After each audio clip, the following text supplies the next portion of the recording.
तो चलिए बहुत बहुत स्वागत है जोरदार तरीके से मेरे इंडियन आर्मी के जितने भी लाल हैं। लगातार क्वेश्चन यही है कि सर आखिर हमारे जेडारो और हमारे एआरओ का आखिर रिजल्ट कब आएगा। लगातार अपडेट्स चल रही हैं। सबसे पहले हम लोगों ने राजस्थान की बात की और राजस्थान के सभी जो है एआरओ सेंटर की डिस्कशन हो गए कि कितने ओवरऑल अराउंड 32,000 के आसपास कैंडिडेट ने जो है एग्जैक्टली राजस्थान में शॉर्ट लिस्टिंग कर ली गई है, जिसमें GD, technical, clerk, nursing, pharma, tradesman, WMP हर कैटेगरी के बच्चों को शॉर्ट लिस्ट किया गया। उसकी डिटेल वीडियो मैंने अभी बना दी थी। अब दूसरा आया कि अब जबलपुर जो है जेडारो अपडेट हो चुका है। अब जबलपुर जेडारोस के अंदर जितने भी एरोज आते हैं उनकी अपडेट आ चुकी है। मतलब अब एमपी के बच्चों के लिए अगली खुशखबरी है राजस्थान के बाद रिजल्ट्स को लेकर के। अब पहले ही मुझसे पूछेंगे सर बिहार, सर यूपी का जितना सर हमारा जेडारो और एआरओ है, ऑब्वियसली जेडारो के बाद एआरओज का ही टारगेट आता है, तो हमारे एआरओ सेंटर का सर कब आएगा। तो जल्दी अपडेट आएंगी, शाम तक हो सकता है कि आप सबकी अपडेट आ जाए, नहीं तो मैक्स कल तक अपडेट तो आ जानी है। तो बिल्कुल मत घबराइए, धैर्य बना के रखिए। आप सब शॉर्ट लिस्ट हो रहे हैं और ज़बरदस्त शॉर्ट लिस्टिंग हो रही है। बट इस सब शॉर्ट लिस्टिंग के बीच अहम यही कि अगला फेज बहुत अहम है, क्योंकि शॉर्ट लिस्टिंग में संख्या इस बार बढ़ी है सिलेक्शन की और कट ऑफ भी थोड़ा सा डाउन गया है। बट अब साइकोमेट्रिक टेस्ट और पीएफटी और मेडिकल में फिर से एक बार इंडियन आर्मी का प्रयास होगा कि ज़्यादा से ज़्यादा बच्चों को जो है वहाँ से बाहर करने का। तो आपकी जिम्मेदारी होगी कुछ टेस्ट के लिए भी उतनी ही तन्मयता से आपको तैयार होना है जैसे आपने फेज 1 में रिटन एग्जामिनेशन के लिए तैयारी की थी। और बिल्कुल एमकेसी तैयार है भारत के हर इंडियन आर्मी की तैयारी करने वाले बच्चों के लिए। ऑफलाइन एमकेसी कैंपस में, ऑनलाइन एमकेसी लर्निंग ऐप पे, दोनों ही प्लेटफॉर्म से आपको बेहतर गाइडेंस देने का। और हमने कही दिया कि 100% परमानेंट और एमकेसी में आने पे 100% गारंटीड आपकी फेज 2 में सफलता, दोनों को ही हम आपके साथ श्योर शॉर्ट कर रहे हैं। और 100% परमानेंट का नारा अगर सौरभ सर दे रहे हैं तो नारा जल्दी सत्य होगा और आप सब मेरे साथ खड़े दिखाई देंगे, मैं वादा करता हूँ आपसे। 100% परमानेंट है तो 100% सिलेक्शन भी इस बार ले लेना है। तो बिल्कुल जबलपुर जेडारो अपडेट आ चुका है हमारे सामने क्रमबद्ध तरीके से। हर तरह की एंट्री की शॉर्ट लिस्टिंग की गई, जिसमें एआरओ रायपुर भी है, एआरओ मऊ भी है, एआरओ हेडक्वार्टर जो है आपका जबलपुर भी है, एआरओ ग्वालियर भी है, एआरओ भोपाल भी है। दैट मीन जितने भी जबलपुर जेडारो के अंतर्गत एआरओज आते हैं वो सारे के सारे एआरओज को यहाँ प्रॉपर ढंग से क्या कर दिया गया, अपडेट कर दिया गया है।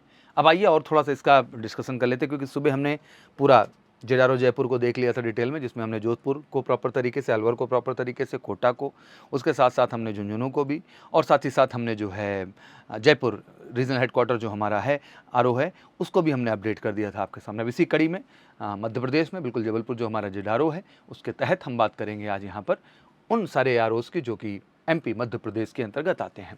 अब एग्जैक्टली रिजल्ट्स की बात करें तो जबरदस्त देख रहे हैं 71 पेज का रिजल्ट, क्या ज़बरदस्त आउटपुट है। जीडी में देखें तो मतलब अनाप शनाप आंकड़ा निकल के आ रहा है रिजल्ट का और बच्चों ने ज़बरदस्त सफलता ली है ओवरऑल। बट अब इसका शॉर्ट डेटा भी आप समझना चाहेंगे कि एग्जैक्टली सर ओवरऑल रियलिटी क्या है रिजल्ट को लेके, अन्य चीज़ों को लेकर के। तो चलिए इसके रियलिटी सेगमेंट को भी बात कर लेते हैं एक एक्चुअल एनालिसिस के आधार पर। एक्चुअल एनालिसिस की बात आ रही तो आपके लिए कुछ चीज़ें समझना बहुत ज़रूरी है। तो सबसे पहले हम लोग शुरू करते हैं यहाँ पे आरओ जबलपुर को लेकर के। अगर हम एग्जैक्टली आरओ जबलपुर की बात करें जो कि ऑब्वियसली एक तरीके से जेडारो सेंटर भी है, तो यहाँ पे अगर हम बात करें तो आप देख सकते हैं मोटा मोटा रिकॉर्ड आपके सामने है कि जीडी में 5153 बच्चे देखने को मिल रहे हैं, टेक में 390, डब्ल्यूएमपी में 32, क्लर्क में 63, tradesman 10th level 282 and tradesman 8th level भैया 117, फार्मा 7 है और नर्सिंग असिस्टेंट में 49 है। लेकिन वही यारो भोपाल को देखें तो काफ़ी सरप्राइजिंग है। आप जीडी में संख्या देखें तो काफ़ी लेस देखने को मिल रही है, और तो डब्ल्यूएमपी और इन सब में देखें फार्मा वगैरह क्लर्क वगैरह कैटेगरी में इसमें तो वैकेंसी भी देखने को नहीं मिली है। बट पहले और सेंटर को देखें तो ग्वालियर में 694 देखने को मिला है ग्वालियर एआरओ में, और टेक में 75, डब्ल्यूएमपी था ही नहीं, क्लर्क था ही नहीं, ट्रेड्समैन 1057 है और 8th लेवल 11 है, फार्मा है ही नहीं, नर्सिंग असिस्टेंट 9 है। मऊ की बात कर लें तो जीडी 440, टेक 47, डब्ल्यूएमपी है ही नहीं, क्लर्क है ही नहीं। थोड़ा सा एमपी में पार्टिसिपेशन ओवरऑल देखने को कम भी मिलता है हमेशा। Tradesman 10th level 43, tradesman 8th level 10, pharma है ही नहीं, नर्सिंग असिस्टेंट 20। और रायपुर की बात करें तो यहाँ पे 736 जीडी में, टेक में 50 और डब्ल्यूएमपी क्लर्क और ये सब एनए और फार्मा तो था ही नहीं। ट्रेड्समैन 10th और 8th लेवल में 71 और 13 देखने को मिला। तो बेसिकली अब थोड़ा सा एनालिसिस भी कर देता हूँ, क्योंकि भी बच्चे मुझसे पूछ रहे थे कि सर रिजल्ट में क्या कुछ ग्रोथ देखने को मिला है। तो सबसे पहले चलो हम जयपुर में ही एंट्री मार देते हैं। जयपुर जो हमारा जेडारो उसके अंतर्गत जो एआरओ है उनमें सबसे पहले अलवर की हम बात कर लेते हैं। 2023 में अगर जीडी में देखो 3736, इस बार 4878 भैया। अगर मोटा मोटा ध्यान से देखने की कोशिश करो 1100 से ज़्यादा की सीट बढ़ाई गई है, ठीक है ना। तो वही मैंने कहा कि इस बार शॉर्ट लिस्टिंग थोड़ा ज़्यादा है। क्लर्क में कंपैरिजन में थोड़ा कम ही हुआ है। बट टेक की बात करें तो 357 पिछली बार था, इस बार 449 देखने को मिला। डब्ल्यूएमपी में भी कम हुआ है। बट 10th लेवल पे यहाँ 195 था, 198 हुआ है, 11 था, यहाँ 81 है, यहाँ 28 जो है आर्मी नर्सिंग में हुआ है, पिछली बार 94 था, संख्या यहाँ भी घटी है।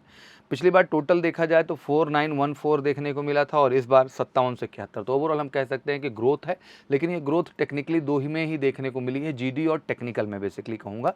तो जीडी और टेक्निकल के लिए स्कोप थोड़ा सा बढ़ा, यहाँ शॉर्ट लिस्टिंग होने के बाद लड़ाई भी थोड़ी बढ़ेगी, ध्यान रख के चलिएगा। कोटा की बात कर लें, यहाँ भी वही राम कहानी निकल के आई है कि बाकी सारी चीज़ों में घटी है संख्या, केवल जीडी में ज़बरदस्त ग्रोथ है। 51 से 81 बच्चे पिछली बार एआरओ कोटा में, इधर 72-30 हो गया, और इधर क्लर्क की बात करें 204 था जो 67 हो गया, 357 से टेक 300 हो गया, WMP 87 से 17 रह गया। हाँ, 10th लेवल पे 384 600 और यहाँ 108 से 191 हो गया। नर्सिंग में भी काफ़ी गिरावट देखने को मिली, जो 97 था इस बार 20 ही है। फार्मा जो पिछली बार 14 था इस बार 2 ही है। बट ओवरऑल फिर देखें तो 6432 से यहाँ 84 से 74, दैट मीन 2000 से ज़्यादा की टेक्निकली ग्रोथ देखने को यहाँ पे भी मिली है, कोटा में भी। जोधपुर का भी वही हाल है, ओवरऑल यहाँ पे थोड़ा घटाव देखने को मिला है। सब में ऑलमोस्ट वैकेंसीज जो है रिड्यूस होने को देखने को मिल रही हैं एग्जैक्टली। जयपुर की बात कर लें तो यहाँ भी ओवरऑल ग्रोथ मिला है, बहुत ज़्यादा नहीं मिला है, जीडी में ही जो ग्रोथ है, अदरवाइज़ किसी भी और सेगमेंट में कोई ग्रोथ देखने को नहीं मिला। स्क्रीनशॉट ले लीजिएगा आप लोग। झुंझुनू में वही स्थिति है कि यहाँ भी थोड़ा गिरावट देखने को मिली है ओवरऑल। जो भी कारण है, पार्टिसिपेशन कम रहा है एग्जैक्टली कह लीजिए, या जो भी रहा, बट यहाँ गिरावट थोड़ा देखने को मिली है ओवरऑल। तो बेसिकली अगर हम अब एनालिसिस करें कि only qualifying for the army tech and army clerk and officer assistant category, जो क्लर्क कैटेगरी है उसके लिए एग्जैक्टली, और आर्मी क्लर्क या इनको आप ऑफिस असिस्टेंट कह सकते हैं। बच्चों में बड़ी कन्फ्यूज़न ये भी चीज़ को लेके रहती है कि सर क्या सब में जो है मार्किंग सिस्टम है फिजिकल टेस्ट के अंदर? नहीं, टेक्निकल में, क्लर्क में, ठीक है ना, इवन नर्सिंग को भी ले लो तुम, फार्मा को भी ले लो, कहीं भी जो है फिजिकल मार्किंग सिस्टम पे बेस्ड नहीं है, केवल क्वालिफाइंग होता, लिखा ही है ओनली क्वालिफाइंग, मतलब जो मात्रा, जो टाइम ड्यूरेशन दी गई उसमें आप पूरा कर ले रहे हैं तो क्वालिफाइंग है। आधार आपकी कट ऑफ का जो है वो 2 ही बनना है, एक तो आपका रिटन का स्कोर, दूसरा आप साइकोमेट्रिक टेस्ट में कैसा कर रहे हैं उसी को बेस बनाया गया है इस बार, इसलिए वो बात ज़्यादा प्रायोरिटी बेस है जो आपको ध्यान दे के चलना है।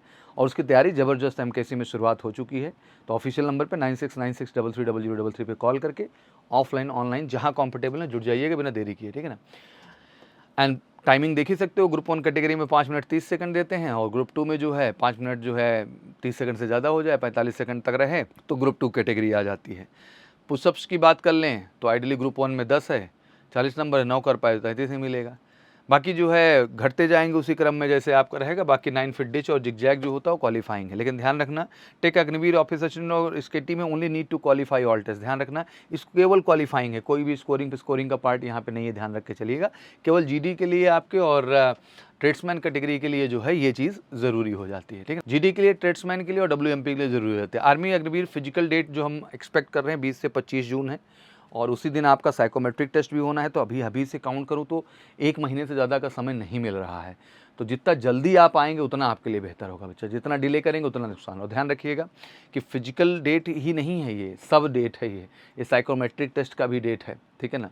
क्लर्क वाले हैं तो टाइपिंग टेस्ट की भी डेट है, फिजिकल की भी डेट है और मेडिकल की भी डेट है, आप सब मान के चलिए, ठीक है ना। तो लाजमी सी बात है जब आप एमकेसी कैंपस में कदम रखते हैं तो आपके फिजिकल से लेके, आपके साइकोमेट्रिक टेस्ट से लेके, मेडिकल से लेकर के और क्लर्क वालों के लिए टाइपिंग टेस्ट, हर पहलू पे हम तैयार करते हैं जिससे आपके 100% सफलता हो सके। और हमने कहा ना 100% सिलेक्शन से और शॉर्ट बैच, इसका हमने एग्जैक्टली नाम ही दिया है। तो बिना देरी के आप सबको तेज़ी के साथ जुड़ना चाहिए। बाकी एनालिसिस जैसे जैसे आते जाएंगे सभी जेडारोज और एआरओज की अपडेट्स मैं आपके सामने लाता जाऊँगा। टेक्निकली हमारे सामने जबलपुर जेडारो और जयपुर जेडारो की अपडेट्स आ चुकी है। इसी कड़ी में जल्द ही दानापुर मतलब बिहार, लखनऊ मतलब उत्तर प्रदेश, सबकी अपडेट्स आपको देखने को मिलेगी। पुणे भी मिलेगा आपको, अम्बाला भी मिलेगा, क्रमशः आपको जो है बेंगलोर भी मिलेगा। बहुत सारे बच्चे हैं मैं जानता हूँ महाराष्ट्र, हाँ प्रॉपर आपको पुणे भी मिलेगा और आपको प्रॉपर बेंगलोर भी मिलेगा। तो क्रमबद्ध जैसे जैसे अपडेट्स आएंगे, दिल्ली भी मिलेगा, सब मिल जाएंगे, आप टेंशन बिल्कुल मत लीजिए। जैसे अपडेट्स आती जाएंगी हम लगातार आपको देते जाएंगे। आगाह मुझे यही करना था कि शॉर्ट लिस्ट तो आप जरूर हो रहे हैं, लेकिन फेज़ 2 बहुत अहम है। क्लर्क वाले, टेक्निकल वाले और नर्सिंग वाले, फार्मा वाले, ये अपना दृष्टिकोण अलग रखें। इनके लिए फिजिकल क्वालिफाइंग है, लेकिन साइकोमेट्रिक टेस्ट और क्लर्क वालों के लिए टाइपिंग टेस्ट और मेडिकल बहुत महत्वपूर्ण है, और उन सबकी बेहतर तैयारी हमारे साथ। और जो जीडी, डब्ल्यूएमपी और ट्रेड्समैन कैटेगरी में उनकी फिजिकल भी उतना ही महत्वपूर्ण है, साइकोमेट्रिक टेस्ट भी उतना ही महत्वपूर्ण है और मेडिकल भी, और हर पहलू पे आपको सफलता की गारंटी लेता है मेडिकल से। तो तैयार हैं इस बार 100% आर्मी का हिस्सा बनने के लिए? तो welcome to MKC official number पर कॉल करके। Thank you so much, wish you good luck. बाकी कोई क्वारीज हो तो मेंशन करिए, अपडेट्स हर तरह की एक्चुअल आपको यहाँ देता रहूँगा। जय हिंद, जय भारत।